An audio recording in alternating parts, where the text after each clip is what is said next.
Hello and welcome to the PAYCE Historic Touring Car Championship at the Festival of Sporting Cars in Sydney Motorsport Park here on Blendline TV. A great field of 20 cars lined up on the grid as the lights go out, and it's John Wright who's gone absolutely nowhere in the XU1 Tirana. Luckily for him, Harrison has managed to get around the outside in the Mustang, and the rest of the field sweeping through as well.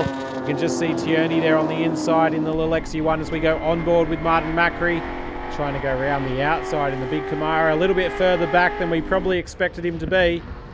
But still, this horsepower track should be able to get the power down and push his way towards the front a little bit more as this good field of cars. Just how good do they all look coming around there. You got Noel Roberts and the green XU1 Tirana. It's just in front of a couple of VHs. The Ross Muller Chevy SS, there it is, just in front here of the Porsche 911 that we're on board with of Darren Burns. Having a pretty decent run. A bit different, the Porsche 911, from the rest of the cars out there. He's going to put pressure on the Chevy in front of him as they come down to the flip-flop section. And it's Tierney who has a huge moment on the exit. Gathers it all up, takes a bit of grass and dirt and gravel and gets back onto the road. Obviously, the little Tirana getting very light through the flip-flop. But he's managed to gather it right up and get himself back in this battle. And you can just see the little grey Morris Cooper S Mini of Christopher Collette, the coastwidecars.com.au supported car, getting right up behind the Tirana in front of him and the Mustang there as well. That Tirana just in front is Colin Simpson, who's having a pretty good run to stay with the Mustang, and Macri in the Camaro. So we'll see these guys start to sort themselves out as the laps tick through. A very short qualifying session for them this morning. Of course, a one-day race meeting all packed in together, so you've got to be very quick at getting your car all sorted. You can just see at the front, that's what's happening now as Warren Wright starts to put pressure on the Mazda RX-2 Coupe of Wayne Rogerson. As we go on board with Harrison in front of them, John Harrison in the Ford Mustang, the Canuna Consulting car. Let's have a listen to it down here through turn 4.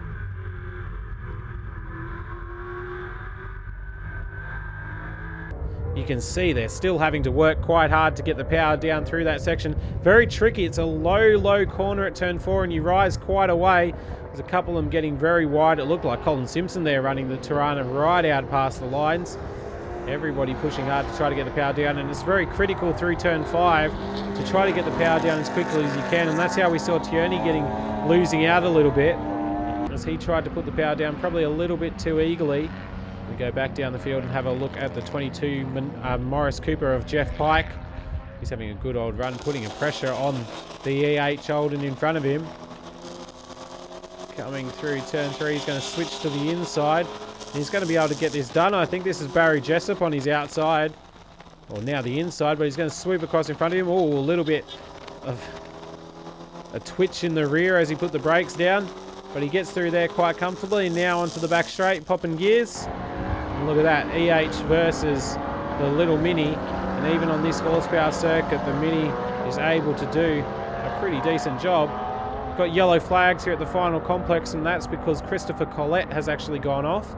He's parked the other Mini way off near the tyre wall, so he's well out of the way. Should give them plenty of time to be able to get past quite comfortably. We shouldn't see a safety car. So we go back towards the front and see this battle here. The 114 Darren Burns Porsche 911 trying to hound the Toyota Celica of Mark Broadhead. Broadhead bringing out the Celica for a run, and isn't it a head turn of that car? Makes a beautiful noise down into turn 1 as well. Done up in the Group C period livery.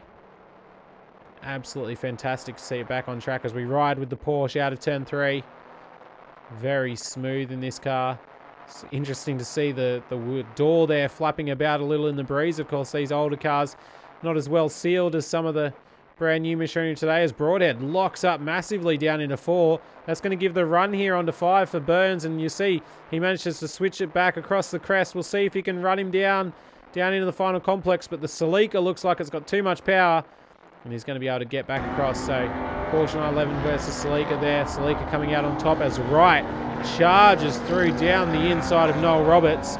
So Roberts loses out, and now Wright is going to head out after Ross Muller, the big Chevy SS just in front of him.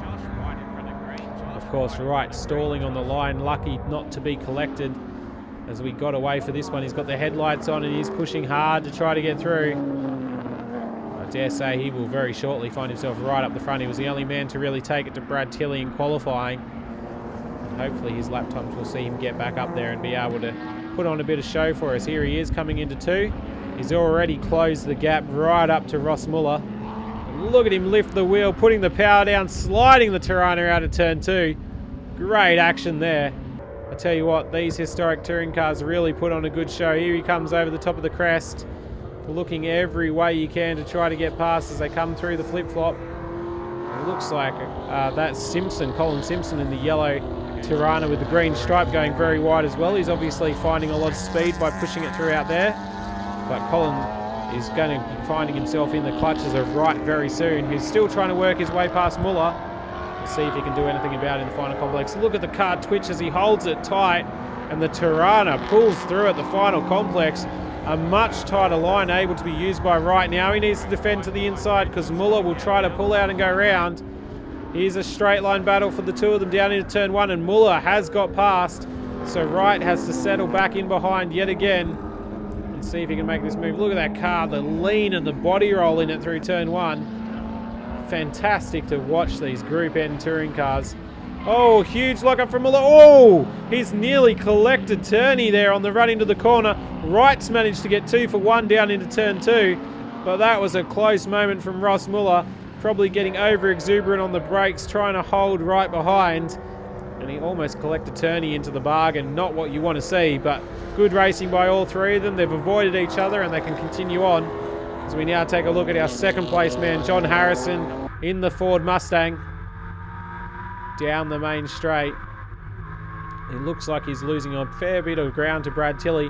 Not much in the lap times between the two of them, but Tilley's just able to eke it out lap after lap. So, of course, all of them seasoned campaigners. They know what these cars can do very well, and Brad Tilley is a very quick steerer. So he'll be a tough man to beat this weekend. As Wright now comes into the final complex again. Just look at the way that car lifts the front wheel off the ground through there. Drops it over the concrete, gets back in. And now he's going to look to the inside of Colin Simpson down the main straight and take yet another position. Here they come towards us, and just in front of him is another Ford Mustang of Bob Mundy. He's got a pretty decent gap for the moment, but you'd have to say with the speed Wright has, he's going to be able to get down the inside here at 2. Look at the way he was able to pull that car just back forward. He's able to position this Tirana almost exactly where he wants it at any time, and uses the tight line, lifting the wheels yet again. This is an absolutely beautiful display of driving, taking you back to the real glory days of Australian motorsport. Great to see how these guys really push these cars. As we're starting to reach the midpoint of the race now, Wright is up inside the top 4. And he's going to be trying to chase down this man who's leading the way in the Mustang, Brad Tilley, showing us how it's done. Just listen to this car through the final corner.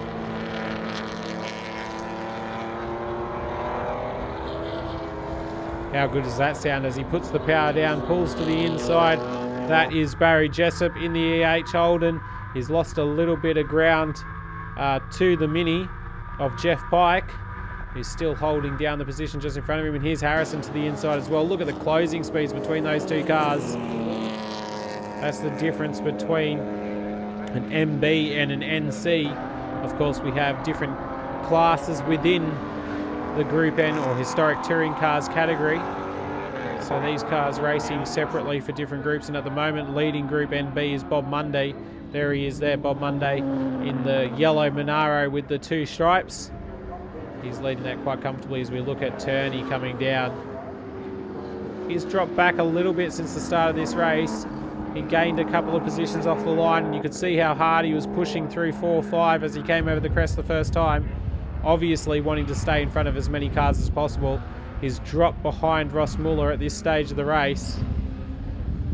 But still, he'll be bringing that car home quite happily, and you can be sure all of these guys will have a big smile from ear to ear. I mean, we do just watching them go around the track. John Harrison again at the front, losing more ground to Brad Tilley in front. Just a little bit of ground each lap, and it's enough to open that gap up slowly, so Mundy's comfortable.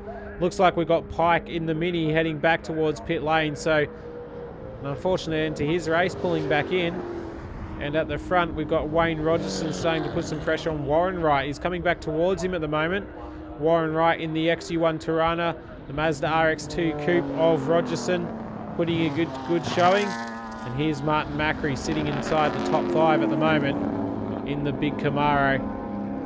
He's got the straight line speed, but probably the cornering not quite there for him. He comes down towards turn 2, shifting it down a couple of gears to the inside of Barry Jessup. He's having a good run in the EH Holden.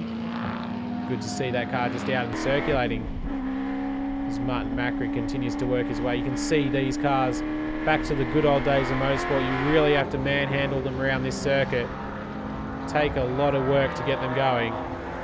As Robert Hayden here coming under pressure from Mark Broadhead in the Toyota Celica.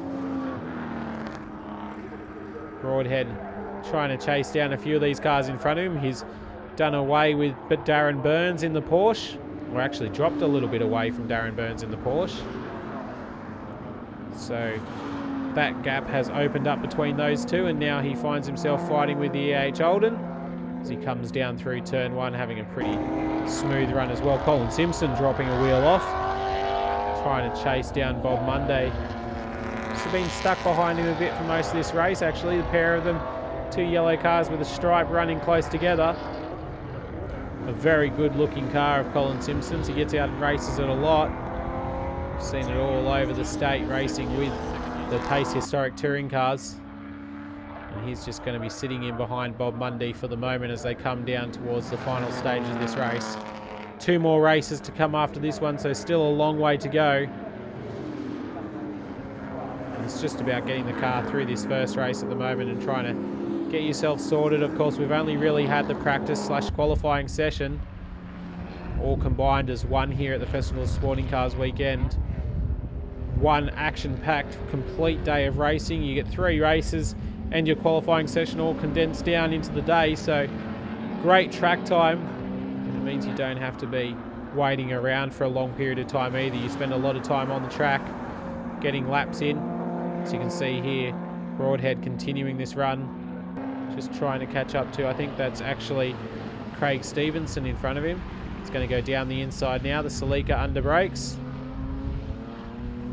104, Robert Hayden, sorry. There's 3 EH Holdens in this race, and all of them look quite similar with the colour scheme. So Hayden loses out there to Broadhead, and he's going to try to lead him home as Tierney continues to pressure Ross Muller in the big Chevy SS. Let's have a listen to this as it comes around through the final corner.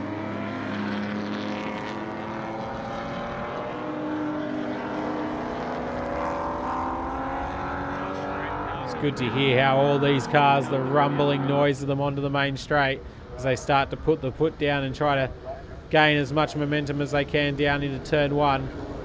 Interesting experience for all of them as they tip it in, manhandling these vehicles. As they enter now onto the last lap, Tierney now will probably just sit in behind Ross Muller. There's no need to try anything heroic here. Festival Sporting Cars, a great racing environment for all of the guys. They really get a chance to just run these cars. As we go on board with Martin Macri, let's have a listen to this Chev Camaro.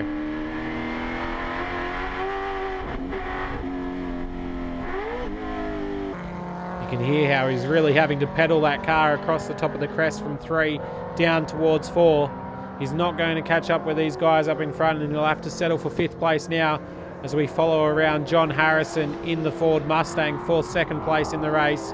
Ultimately, he didn't have anything to throw at Brad Tilley in the end, and Tilley's going to record a comfortable race victory.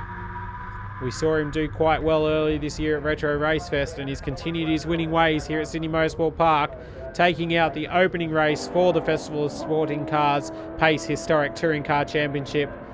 Further down, we've got Colin Simpson continuing to pressure Bob Monday as they come through the final complex yet again, lifting a wheel up. They still put on a great show all the way to the line from these guys. And I tell you what, if you want to see some great racing, make sure to get out and see them. The PAYCE Historic Touring Cars, these guys are not afraid to race these cars hard as they come across the finish line. So let's take a look at our top 10 result here for the guys. Brad Tilley leading home John Harrison, Wayne Rogerston, Warren Wright, Martin Macri, Bob Monday, Colin Simpson, Ross Muller, Paul Tierney and Noel Roberts rounding out the top 10 for the first race of the PAYCE Historic Touring Car Championship here at the Festival of Sporting Cars at Sydney Motorsport Park. We'll have all the races in full here on Blendline TV. That was race 1. Look for races 2 and 3 coming very shortly. Until then, I'm Daniel Beckinsale. Thanks for joining us. Bye for now.